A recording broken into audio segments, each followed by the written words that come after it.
Presented each and every month by Subway in the Walmart Super Center. The Coach Don Harrison Show, head football coach, athletic director of the Newport Greyhounds. He's the man, Mr. Greyhound for sure. And Coach, we're going to do something a little different today. We're going to talk a little bit, and then we're going to get on the board, and we're going to actually talk a little football, a little X and O, and how things work in our offense. And yes, sir. You know, we'll start from base play that we're going to do. But first of all, what's going on in off season right now? Spring football practice coming up. We're filming in April. The show, we play all April. Where are we? Well, we're in phase 2 of off season, and the boys are working really hard, and we're kind of juggling schedules because some of our kids play baseball, some of our kids run track, so we're hit or miss on the times we get our kids. Yeah. Majority of the time we try to get everybody together. We're probably going to spend those days with everybody together practicing, but like today they're going to walk in, they're doing a total body workout today.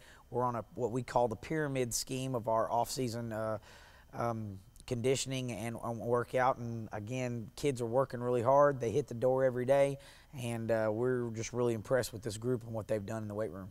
Well, there's no doubt, and you got to work, and we've talked about it many times in this program. You work all year long, and the kids are ready. I mean, they can't ever, you can't ever get too much work in. But I know the improvement, and you're seeing improvement in these kids. Absolutely, and it just comes down to that. This is a group of guys that have been with, in my opinion, two sets of good seniors. Right. The seniors that we had 2 years ago, they really set the standard high for the work ethic around here. And then the guys that graduated this last year, they were great workers too. So it's kind of just becoming the norm that you're going to work hard in off season, you're going to see results, and it's going to carry over into the field. And that's what we got to get to. And we got to get to the point where we're going to outwork everybody because we're lower in numbers than everybody else. But we do have great athletes, and we have great athletes that work hard. And when you got great athletes that work hard, good things are going to happen for us. We have had a couple of people just ask and said, what really like for Coach Harrison to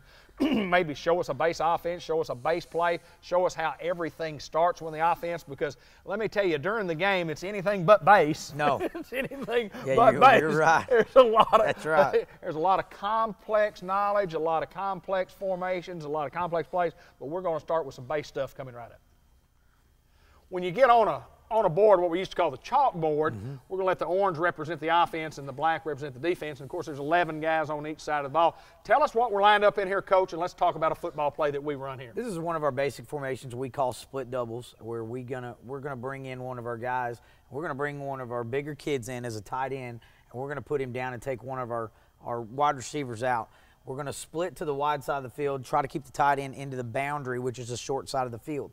One of the reasons why we do things like that is the matchups that some coaches now are calling boundary or field their strength. They're not calling how you line up anymore. They're calling their boundary or strength to where the ball is on the field. They're not waiting for you to line up. They're just going to put what they want.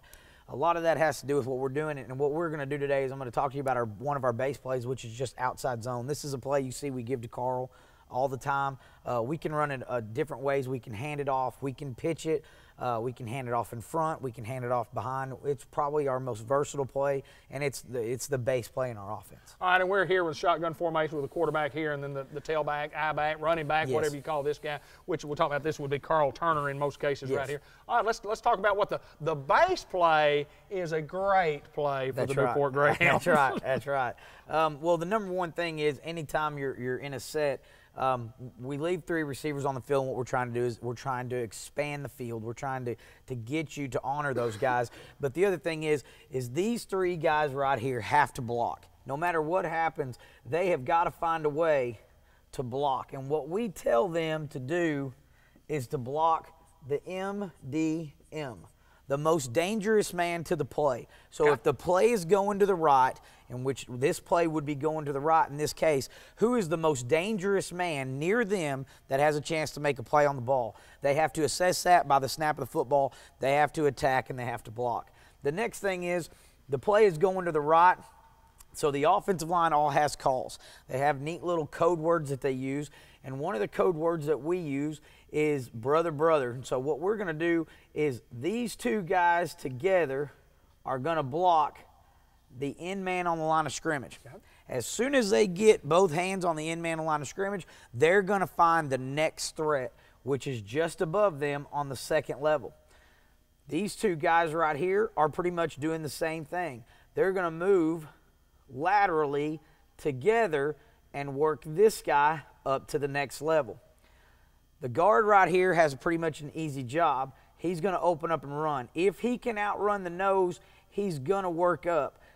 This guy right here, the left tackle, is going to do what we call scoop. He's going to get the most depth, and he's going to try to run the nose guard and seal him off. Okay. On the snap of the football, the quarterback's going to take the ball. He's going to turn slightly to his right, open up 2 steps, and really show the defense the ball. He wants to show him the ball because that helps on our play action. In this instance, Carl would take a slight step to his right.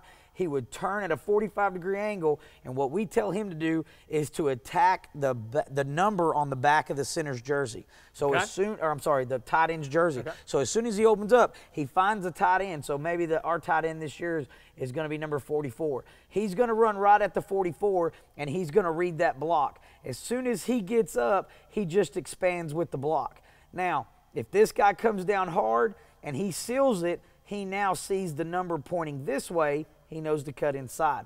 This play can literally go here, here, here, or here.